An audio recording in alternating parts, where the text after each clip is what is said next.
from Keene in the Shire, the Liberty Media capital of the world, this is Daryl W. Perry, host of FPP Radio News for the weekend of December 1st and 2nd, 2018. Silver is trading at $14.17 per ounce. Gold is valued at $1,222 per ounce. Zen is trading at $7, and the average price of Bitcoin is $4,272.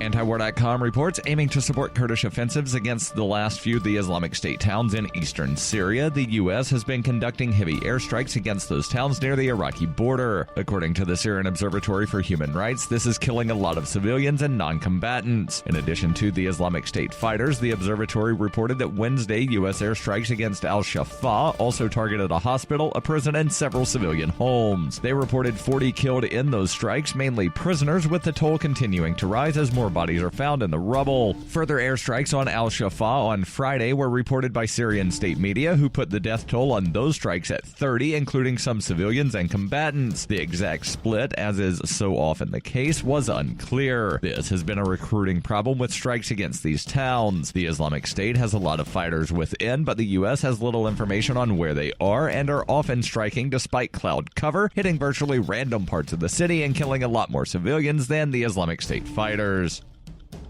You can support FPP Radio by shopping online. Whether you're looking for precious metals, bitcoins, or books, you'll find that and more at shop.fppradio.com. Every purchase you make from one of my affiliates at shop.fppradio.com helps fund FPP Radio. That's shop.fppradio.com.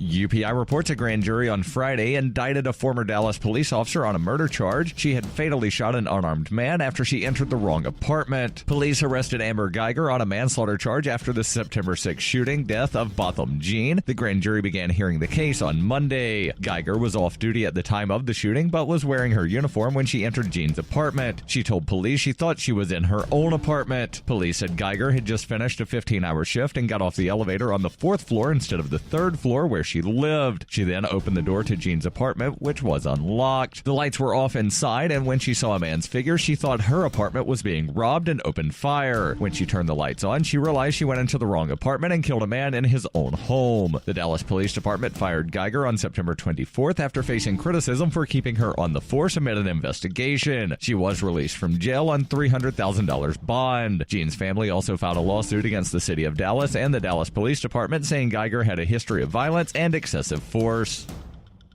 Zencash has changed their name to Horizon to better represent their transition from a cryptocurrency to a pioneering platform that protects consumer data. They're working towards the day when anyone will be able to build privacy-based applications on the Horizon platform. The unique spelling of Horizon is a nod to their heritage and recognizes that they remain committed to the vision that their project was built upon. Their coin and ticker symbol remain ZEN. Learn more at horizon.global and join the Horizon community. HORIZEN.global.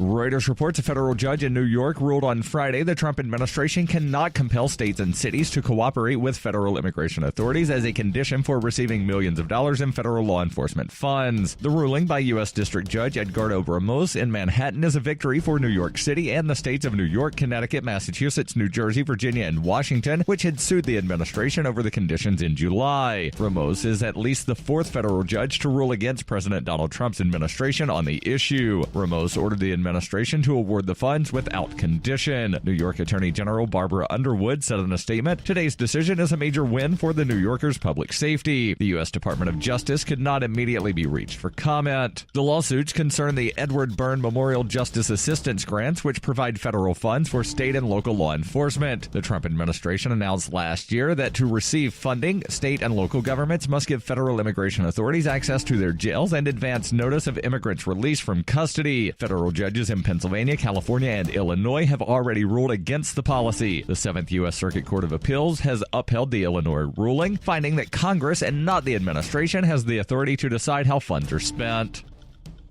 You can support FPP Radio by joining the FANS program. To learn more or to join the FANS program, visit fans.fppradio.com. That's fans.fppradio.com.